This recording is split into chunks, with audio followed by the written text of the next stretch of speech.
کہ national assembly کے session میں ایک دوسرے پہ تنقید تو ہو رہی ہے، لیکن ایک MNA بھی نہیں اٹھا اس گورنمنٹ میں یا اس اپوزیشن کا کسی بھی پارٹی کا جس نے اٹھ کے فلسطین کی بات کی ہو، سوائے اس ایک ہندو پارلیمنٹیرین کے میں اسے خراج تحسین پیش کرتا ہوں۔ ایک نے بھی بات نہیں کی۔ میں کہنا چاہتا ہوں ان بغیرت حکمرانوں سے کہ پیلسٹائن کی ایجوکیشن منسٹری نے اپنے ایجوکیشن کیلنڈر کو بند کر دیا، 2023 سے بند کر دیا کہ کوئی بچہ رہا ہی نہیں ہے، تو ہم لوگ جا کے پڑھائیں گے کس کو؟ میں آج پوچھنا چاہتا ہوں ان پیروں فقیروں سے جو یہاں پر دم کرتے ہیں اور برطانیہ میں ان کی ویڈیوز بیان کی وجہ سے، ان کے ویڈیو دم کی وجہ سے لوگوں کے منہ سے اور لوگوں کی آنکھوں سے کیلیں اور چینیں نکل جاتی ہیں، ایک دم کشمیر پہ بھی کر دو، ایک فلسطین پہ بھی کر دو۔ اور میں یہ کہنا چاہتا ہوں وہاں سے اسرائیل کے اور بھارت کے جن کو بھی نکال باہر کرو، اور اگر تم یہ نہیں کر سکتے تو پھر بند کرو اپنی ان دکانوں کو اور اسلام کے نام پہ دھندا کرنا بند کرو۔ قدم ادھر چل گیا وہاں نہیں چلے گا۔ میں آج اگر آپ چاہتے ہیں دین تخت پہ آئے نا، میں پیر و فقیروں سے کہتا ہوں کہ آپ اپنے آستانوں پہ بیٹھ کے جو اپنے آباء و اجداد کے قصے کہانی اور واقعہ سناتے ہیں، آج انہی کے نام پہ یونیورسٹیز بنائیں۔ جب ایک عاشق رسول اس یونیورسٹی سے پڑھ کے کرنل جنرل بنے گا، انجینئر ڈاکٹر بنے گا، جج وکیل بنے گا، تو دین خود ہی تخت پہ آ جائے گا۔ لیکن آپ ایسا نہیں کریں گے،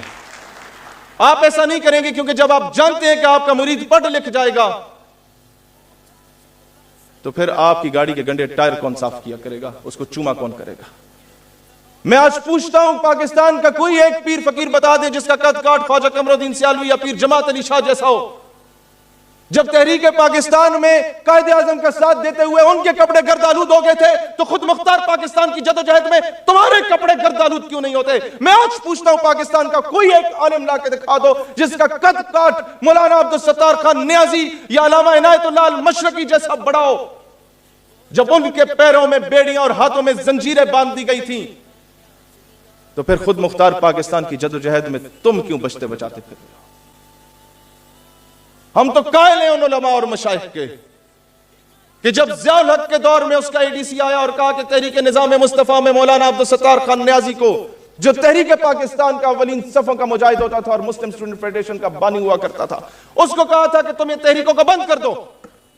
وہ مسکرائے۔ ضیاء الحق کے آفیسر نے کہا، نیازی صاحب، I am in uniform, we are running the state and you are under the state۔ نیازی صاحب نے کہا، بیٹا I was in uniform when you were in liquid state۔ میں تب بھی وردی میں ملبوس تھا پاکستان کا پرچم اٹھاتے ہوئے جب تم پیدا بھی نہیں ہوئے تھے۔ اس دور کے جج نے کہا تھا، he was quite young، نیازی میں نے تمہاری زندگی دیکھی، ساری زندگی تم نے تحریکوں میں گزاری ہے۔ انہوں نے کہا، نیازی اپنی زندگی تحریکوں میں نہ گزارتا تو تم آج اس منصب پہ فائز نہ ہوتے، کسی تھڑے پہ پکوڑے بیچ رہے ہوتے۔ میں آج آپ لوگوں کے بات سمجھانا چاہتا ہوں کہ جب منگولوں کی فوج نے بغداد پہ حملہ کیا تھا تو اس وقت وہاں پر یہ مناظرے چل رہے تھے، ایک دوسرے سے لوگ لڑ رہے تھے کہ سوئی کے ناکے پہ 12 جن بیٹھ سکتے ہیں یا 14 جن بیٹھ سکتے ہیں۔ میرے بھائیوں، پھر منگول آئے اور سارے مسلمانوں کو ان لوگوں نے سر اتار دیے اور درختوں سے لٹکا دیا۔ یہ بات یاد رکھو، اگر ہم بھی ان مناظروں میں پڑے رہے تو اگلی باری تمہاری اور ہماری، اگر ہم آج فلسطین پہ نہیں جاگتے، آج اگر ہم فلسطین کے بعد کشمیر اور برما اور لیبنان، لیبیا، سیریا پر نہیں جاگتے تو کل کو ہمارے ساتھ بھی یہی کچھ ہوگا۔ میں اپنے تمام کارکنان سے کہتا ہوں کہ ایک ایک آستانے پہ جائیں، اپنا منشور لے کے جائیں اور جائیں،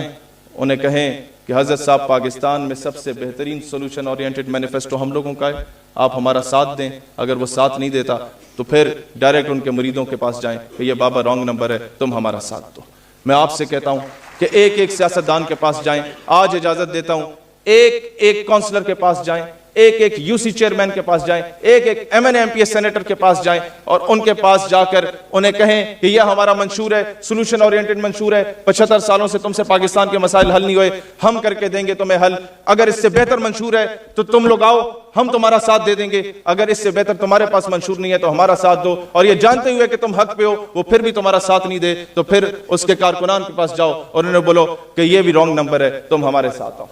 تم ہمارا ساتھ دو۔